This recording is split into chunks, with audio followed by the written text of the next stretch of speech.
ನಾಪತ್ತೆಯಾದ ಶಂಕಿತನಿಗಿತ್ತ survival task ತರಬೇತಿ. ಈ ಹಿಂದಿನ ಕೇಸ್ಗಳ ತನಿಖೆ ವೇಳೆ ಬೆಳಕಿಗೆ ಬಂದಿತ್ತು ಇಂತಹುದ್ದೇ ಮಾಹಿತಿ. ಈಗ ನಾಪತ್ತೆಯಾಗಿದ್ದಾನಲ್ಲ ಶಂಕಿತ, ಅವನಿಗೇನಾದರೂ ಸರ್ವೈವಲ್ ಟಾಸ್ಕ್ ತರಬೇತಿ ಆಗಿತ್ತಾ ಅನ್ನೋ ಪ್ರಶ್ನೆ ಇದೀಗ ಎದ್ದಿದೆ. ಈ ಹಿಂದಿನ ಕೇಸ್ಗಳ ತನಿಖೆ ವೇಳೆ ಬೆಳಕಿಗೆ ಬಂದಿತ್ತು ಇದೇ ರೀತಿಯ ಮಾಹಿತಿ. ಪೊಲೀಸರ ಕಣ್ಣಿನಿಂದ ತಪ್ಪಿಸಿಕೊಳ್ಳೋ ಬಗ್ಗೆ ಇವ್ರಿಗೆ ಆಗಿರುತ್ತೆ ತರಬೇತಿ. ಇಂತಹ ಕೃತ್ಯ ನಡೆಸಿ ತಪ್ಪಿಸಿಕೊಳ್ಳೋದೇ ಉಗ್ರರಿಗೆ ದೊಡ್ಡ ಟಾಸ್ಕ್. ರೈಲ್ವೆ ನಿಲ್ದಾಣ, ವಿಮಾನ ನಿಲ್ದಾಣದಲ್ಲಿ ಪೊಲೀಸರ ಹದ್ದಿನ ಕಣ್ಗಾವಲಿರುತ್ತೆ, ಅಲ್ಲಿಂದ ತಪ್ಪಿಸ್ಕೋಬೇಕು. ಹೀಗಾಗಿ ಕೃತ್ಯಕ್ಕೂ ಮುನ್ನ ಕಾಡಿನಲ್ಲಿ ವಾಸ್ತವ್ಯ ಹೂಡೋ ಅಂತ ಈ ಉಗ್ರರು. ಹೆಚ್ಚಿನ ಡೀಟೇಲ್ಸ್ ನಮ್ಮ ಪ್ರತಿನಿಧಿ ಪ್ರಜ್ವಲ್ ನೀಡ್ತಾರೆ. ನೇರ ಸಂಪರ್ಕಕ್ಕೆ ಜಾಯಿನ್ ಆಗಿದ್ದಾರೆ. ಪ್ರಜ್ವಲ್, ಉಗ್ರರಿಗೆ ಒಂದು ದೊಡ್ಡ ಟಾಸ್ಕ್ ತಪ್ಪಿಸಿಕೊಳ್ಳುವಂತಹದ್ದು ಸರ್ವೈವಲ್ ಪ್ರಶ್ನೆ. ಈ ಉಗ್ರನಿಗೂ ಕೂಡ ಅದೇ ರೀತಿ ಏನಾದರೂ ತರಬೇತಿ ಆಗಿತ್ತಾ ಅನ್ನೋ ಪ್ರಶ್ನೆ ಇದೀಗ ಎದ್ದಿರುವಂತದ್ದು. ಪ್ರಜ್ವಲ್,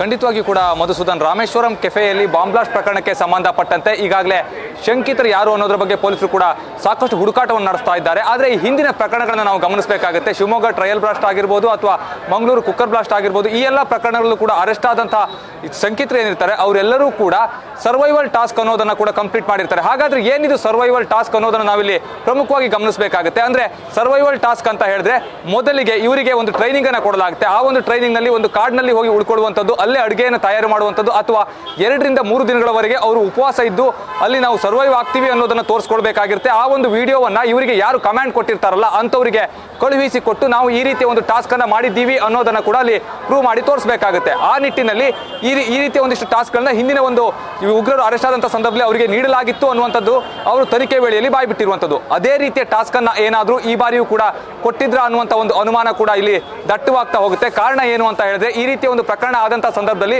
ಮುಖ್ಯವಾಗಿ ಆರೋಪಿಗಳೇನಿರ್ತಾರೆ ಅವರು ಸಾರ್ವಜನಿಕ ಸಾರಿಗೆಯನ್ನು ಬಳಸಲಿಕ್ಕಾಗಲ್ಲ. ಪೊಲೀಸರು ಎಲ್ಲ ಕಡೆಯೂ ಕೂಡ ನಾಕಾಬಂದಿಯನ್ನು ಹಾಕಿರ್ತಾರೆ. ಪ್ರತಿಯೊಂದು ಕಡೆಯೂ ಕೂಡ ತಪಾಸಣೆಯನ್ನು ಮಾಡಲಿಕ್ಕೆ ಮುಂದಾಗ್ತಾರೆ. ಈ ಸಂದರ್ಭದಲ್ಲಿ ವಿಮಾನ ಆಗಿರ್ಬೋದು ಅಥವಾ ರೈಲ್ ಆಗಿರ್ಬೋದು ಅಥವಾ ಬಸ್ ಆಗಿರ್ಬೋದು, ಇವು ಯಾವುದರಲ್ಲೂ ಕೂಡ ಅವರು ಸಂಚಾರವನ್ನು ಮಾಡಲಿಕ್ಕೆ ಸಾಧ್ಯವೇ ಇರೋದಿಲ್ಲ. ಆ ಒಂದು ನಿಟ್ಟಿನಲ್ಲಿ ಅವರೆಲ್ಲರಿಗೂ ಕೂಡ ಈ ರೀತಿ ಸರ್ವೈವ್ ಆಗೋದಕ್ಕೆ, ಅಂದ್ರೆ ಪೊಲೀಸರ ಕಣ್ಣಿಂದ ತಪ್ಪಿಸಿಕೊಳ್ಳೋದಕ್ಕೆ 2 ರಿಂದ 3 ತಿಂಗಳವರೆಗೆ ಅವರಿಗೆ ಅವಕಾಶ ಬೇಕು. ಪೊಲೀಸರು ಕೂಡ ಈ ಒಂದು ಪ್ರಕರಣ ಸ್ವಲ್ಪ ಮಟ್ಟಿಗೆ ಮಾಸು, ಅಂದ್ರೆ ಅವ್ರ ತಲೆಯಿಂದ ಹೊರಗೆ ಹೋಗಬೇಕು. ಅಲ್ಲಿಯವರೆಗೂ ಕೂಡ ನೀವು ನಾಗರಿಕ ಸಮಾಜದಲ್ಲಿ ಬದುಕಲಿಕ್ಕೆ ಅವಕಾಶ ಇರೋದಿಲ್ಲ. ನಾಗರಿಕ ಸಮಾಜದಲ್ಲಿ ನೀವು ಬದುಕಬಾರದು ಅನ್ನುವಂಥ ಒಂದು ಸೂಚನೆಯನ್ನು ಕೂಡ ಕೊಟ್ಟಿರ್ತಾರೆ. ಅಂದ್ರೆ ಜನರೊಂದಿಗೆ ಇದ್ರೆ ಜನರಿಗೂ ಈ ಒಂದು ವಿಚಾರ ಗೊತ್ತಾಗುತ್ತೆ, ಇವನೇ ಅನ್ನುವಂಥದ್ದು ಗೊತ್ತಾಗುತ್ತೆ, ಅಥವಾ ಪೊಲೀಸರು ಕೂಡ ಸುಲಭದಲ್ಲಿ ಗೊತ್ತಾಗುತ್ತೆ ಅನ್ನುವಂಥ ಉದ್ದೇಶದಿಂದಾಗಿ ಈ ರೀತಿಯ ಸರ್ವೈವಲ್ ಟಾಸ್ಕ್ ಅನ್ನು ಅವರು ಕೊಡ್ತಾ ಇದ್ರು. ಆ ಒಂದು ಸರ್ವೈವಲ್ ಟಾಸ್ಕ್ ಮಾಡಿದಂಥವ್ರು ಏನಿರ್ತಾರೆ ಅವರು ವಿಡಿಯೋವನ್ನ ಮಾಡಿ ಅವರಿಗೆ ಕಳುಹಿಸಿಕೊಡ್ಬೇಕಾಗಿತ್ತು. ಆ ವಿಡಿಯೋದಲ್ಲಿ ನೋಡಿದಂಥವ್ರು ಅನಂತರದಲ್ಲಿ, ಅಂದ್ರೆ ಇವನು ಪ್ಲಾನ್ ಅನ್ನ ಎಕ್ಸಿಕ್ಯೂಟ್ ಮಾಡಲಿಕ್ಕೆ ಅರ್ಹನಾಗಿದ್ದಾನೆ ಅನ್ನೋದು ಗೊತ್ತಾದ್ರೆ ಮಾತ್ರ ಅಂಥವರಿಗೆ ಒಂದು ಪ್ಲಾನ್ ಅನ್ನ ಕೊಡ್ತಾ ಇದ್ರು, ಅದನ್ನ ಎಕ್ಸಿಕ್ಯೂಟ್ ಮಾಡುವಂತೆ ಹೇಳ್ತಾ ಇದ್ರು.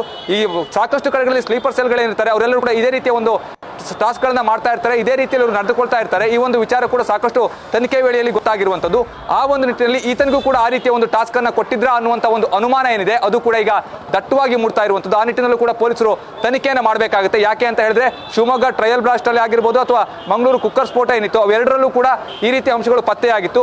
NIA ತನಿಖೆ ಮಾಡಿದಂತಹ ವೇಳೆಯಲ್ಲೂ ಕೂಡ ಈ ವಿಚಾರಗಳು ಅವರಿಗೆ ಸ್ಪಷ್ಟವಾಗಿ ಗೊತ್ತಾಗಿತ್ತು. ಅದರಲ್ಲೂ ಕೂಡ ಕಾಡಿನಲ್ಲಿ ವಾಸ ಮಾಡುವಂಥದ್ದು, ಅಲ್ಲೇ ಇರುವಂಥದ್ದು, ಆ ಎಲ್ಲ ಒಂದು ಟಾಸ್ಕ್ ಗಳನ್ನ ಕೂಡ ಇವರು ಕಂಪ್ಲೀಟ್ ಮಾಡಿದ್ರು ಅನ್ನುವಂಥದ್ದನ್ನ NIA ಅಧಿಕಾರಿಗಳ ಮುಂದೆ ಒಪ್ಪಿಕೊಂಡಿದ್ರು ಕೂಡ. ಅದೇ ರೀತಿಯಲ್ಲಿ ಸ್ಥಳೀಯ ಪೊಲೀಸರು ಕೂಡ ತನಿಖೆ ಮಾಡಿದಂತಹ ಸಂದರ್ಭದಲ್ಲೂ ಕೂಡ ಈ ಎಲ್ಲ ವಿಚಾರಗಳು ಗೊತ್ತಾಗಿರುತ್ತೆ. ಶಿವಮೊಗ್ಗ ಟ್ರಯಲ್ ಬ್ಲಾಸ್ಟ್ ನಲ್ಲಿ ನದಿ ತೀರದಲ್ಲಿ ಇವರು ಬಾಂಬ್ ಬ್ಲಾಸ್ಟ್ ಅನ್ನು ಮಾಡಿರುವಂತದ್ದು ಕೂಡ ಪತ್ತೆಯಾಗಿತ್ತು. ಈ ರೀತಿಯ ಸಾಕಷ್ಟು ಕಡೆಗಳಲ್ಲಿ ಇವರು ಟ್ರಯಲ್ ಮಾಡುವಂತಹ ಒಂದು ಕೆಲಸವನ್ನ ಮಾಡಿರ್ತಾರೆ. ಹಾಗೆ ಹೇಗೆ ಸರ್ವೈವ್ ಆಗಬೇಕು ಮುಂದೆ ಅನ್ನೋದನ್ನ ಕೂಡ ಇವರು ತಿಳಿದುಕೊಂಡಿರ್ತಾರೆ. ಅಷ್ಟೇ ಅಲ್ಲದೆ ಅದಕ್ಕೆ ಒಂದು ಟಾಸ್ಕ್ ಅನ್ನ ಕೂಡ ಇವರು ಫಾಲೋ ಮಾಡಿರ್ತಾರೆ. ಹಾಗೆ ಅದನ್ನ ತಮಗೆ ಯಾರು ಕಮಾಂಡ್ ಕೊಟ್ಟಿರ್ತಾನಲ್ಲ ಆತನಿಗೆ ಕಳಿಸಿಕೊಡುವಂತಹ ಒಂದು ಕೆಲಸವನ್ನ ಕೂಡ ಮಾಡಿರ್ಬೋದು. ಆ ರೀತಿಯಲ್ಲಿ ಏನಾದರೂ ಈತನಿಗೂ ಕೂಡ ಒಂದು ಟಾಸ್ಕ್ ಅನ್ನ ಕೊಡಲಾಗಿತ್ತಾ ಅನ್ನುವಂಥ ಒಂದು ಅನುಮಾನ ಕೂಡ ಇಲ್ಲಿ ವ್ಯಕ್ತವಾಗುತ್ತೆ. ಆ ನಿಟ್ಟಿನಲ್ಲಿ ಕೂಡ ಪೊಲೀಸರು ತನಿಖೆಯನ್ನು ಈಗಾಗಲೇ ಮಾಡ್ತಾ ಇರುವಂತದ್ದು. ಮಧುಸೂದನ್, ಧನ್ಯವಾದ ಪ್ರಜ್ವಲ್ ನಿಮ್ಮ ಮಾಹಿತಿಗೆ.